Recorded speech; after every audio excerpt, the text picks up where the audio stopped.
Eh bien, bonsoir à tous les amis, supporters sportifs parisiens, parisiennes, lensois, lensoives, lensoives. 5 secondes de vidéo, je bug. Lensois, lensoises, les ch'timis, comment ils vont les ch'timis? Ben, j'espère que vous allez bien. Les supporters, supportrices d'autres clubs, amoureux, amoureuses du football, bienvenue à vous. Ben, les amis, comme d'habitude, on se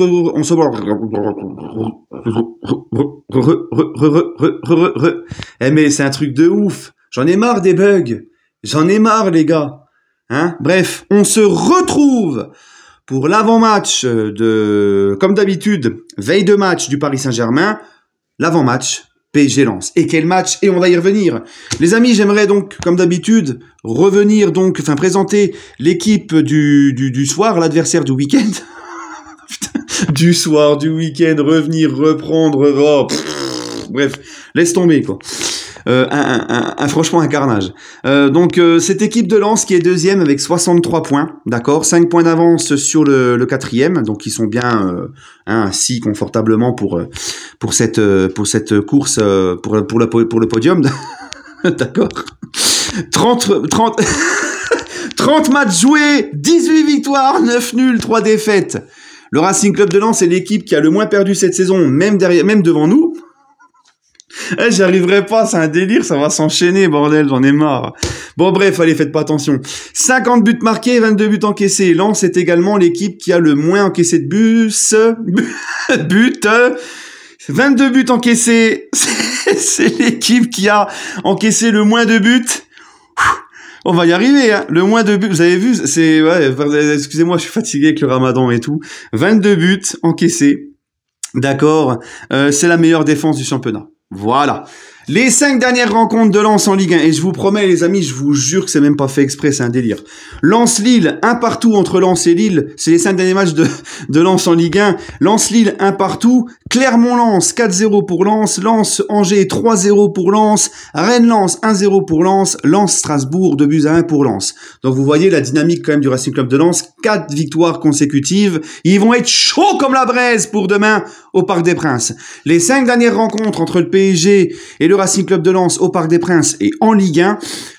2009-2010, 1 but partout. 2010-2011, 0-0. 2014-2015, victoire 4-1 du Paris Saint-Germain.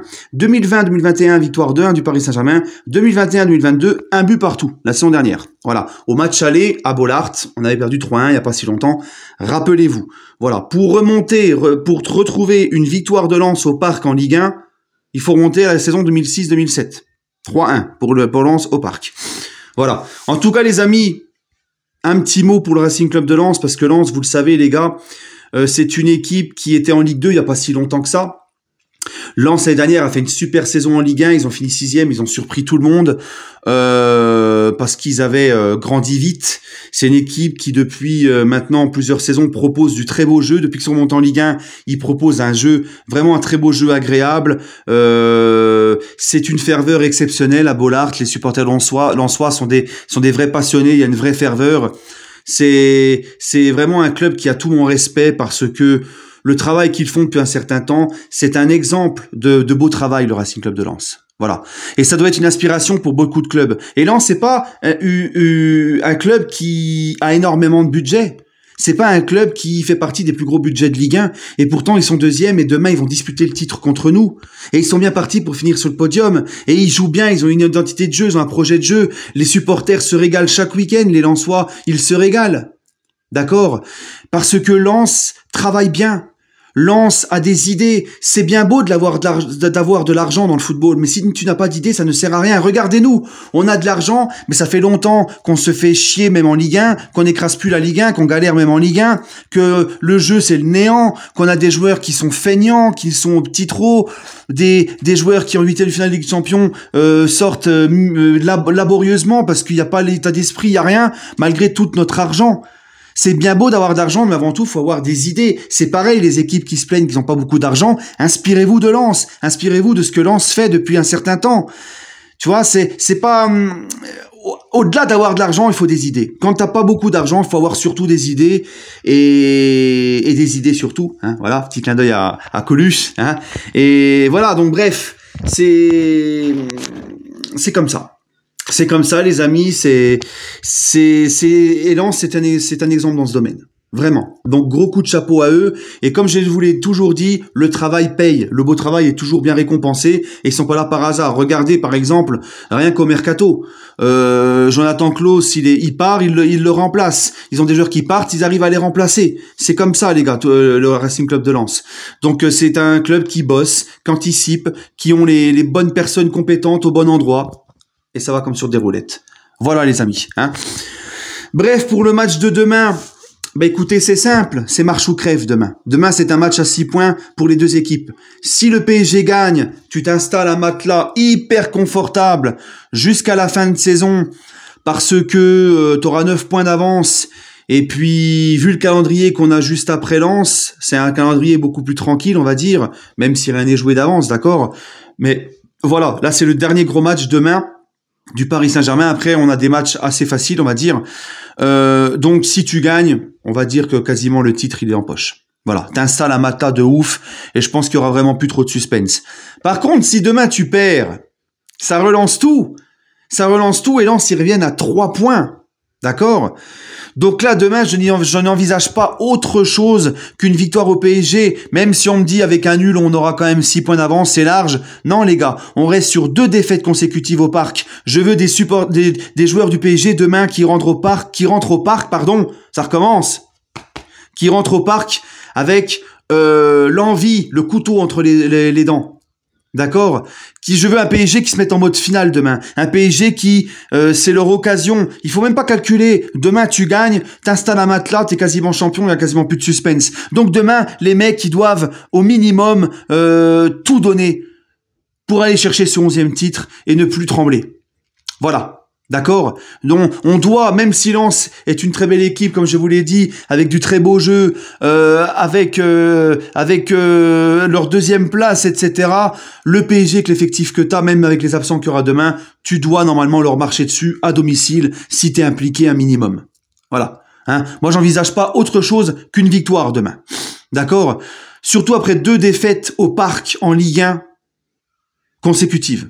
Franchement, quand c'est le PSG, c'est inadmissible. Donc demain, il faut absolument tuer cette équipe de Lens. Hein. Tuer, tu m'as compris, hein. C'est une expression. Hein. Leur marcher dessus.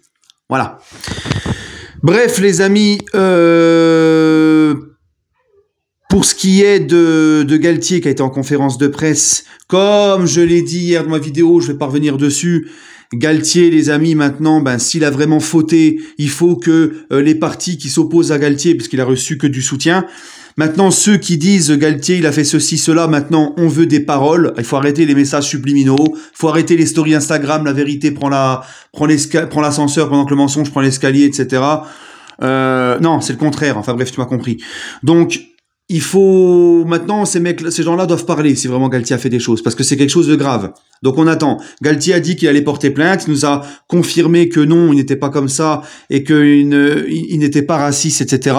Bref, maintenant on va attendre, comme j'ai dit dans ma vidéo, que la justice rende son verdict, mais il faut que les gens qui s'opposent à Galtier, qui ont vu des choses envers Galtier, parlent parce qu'au bout d'un moment, si tu parles pas, voilà. Et s'il a vraiment fait ça et que tu parles pas, c'est être complice aussi pour moi. Donc bref, on verra ça. Pour le moment, la présomption d'innocence, et c'est tout à fait normal que pour le moment qu'il y a rien de prouvé contre Galtier, qu'il y a l'enquête qui est en cours, c'est tout à fait normal que le club pour le moment lui apporte son soutien. Tu vas pas foutre de côté ou virer un mec qui est pour le moment innocent et qui n'est pas rendu coupable. Il y a la présomption d'innocence et heureusement dans ce pays. Donc ceux qui reprochent au PSG de le soutenir, les gars, et si tu me dis qu'ils le soutiennent alors qu'il est coupable et que c'est prouvé qu'il est coupable, là, moi, le premier, je prends mon téléphone et je pète un plomb. Mais c'est pas le cas pour le moment. D'accord? Bref. En tout cas, Galtier, il a confirmé que ce match a pu bien se préparer, qu'il a réussi à bien le préparer malgré tout, que ça n'a pas perturbé dans sa préparation du match. D'accord. Déjà en temps normal, quand il est bien, on voit que les matchs sont pas trop préparés. Alors qu'est-ce que ça serait s'il serait perturbé et tout, hein. Et puis apparemment, donc les joueurs ont montré un bon état d'esprit tout au long de la semaine pour s'entraîner, pour préparer ce match. Donc voilà, raison de plus demain les gars pour voir un PSG qui marche sur Lens et qui fait le match qu'il faut et qui nous fait plaisir et qui nous fait honneur. D'accord. Maintenant, il y a des absents, Neymar, Kimpembe, Mukiele, absents jusqu'à la fin de saison. On le sait, on compte pas sur eux jusqu'à la fin de saison. Il y aura quand même de quoi faire une belle équipe, malgré tout. D'accord. Verratti, Verratti qui va être absent. Alors Verratti, les amis, moi je commence sérieusement à en avoir ras-le-bol. Je sais que Verratti, il a immunité au Qatar, à Doha, c'est le chouchou de Nasser, c'est le chouchou de l'émir. Je sais que Verratti a immunité chez beaucoup de supporters du PSG, mais au bout d'un moment c'est bon, on est un club, on n'est pas un centre social. Moi je suis fatigué. Je suis fatigué parce que Marco Verraton, quand le verra-t-on ? Hein, c'est chaque année pareil. Chaque année pareil où on parle beaucoup de Neymar, on lui tape beaucoup dessus, et moi le premier pour son nombre de matchs loupés, mais Verratti c'est aussi une dinguerie depuis des années. Et posez-moi la question, je vous pose la question les amis, répondez-moi en commentaire, je vous pose la question, est-ce qu'il est normal qu'un club comme le PSG qui a des grandes ambitions, qui ambitionne de gagner la Ligue des Champions, de manger à la table des plus grands, est-ce qu'il est normal que le Paris Saint-Germain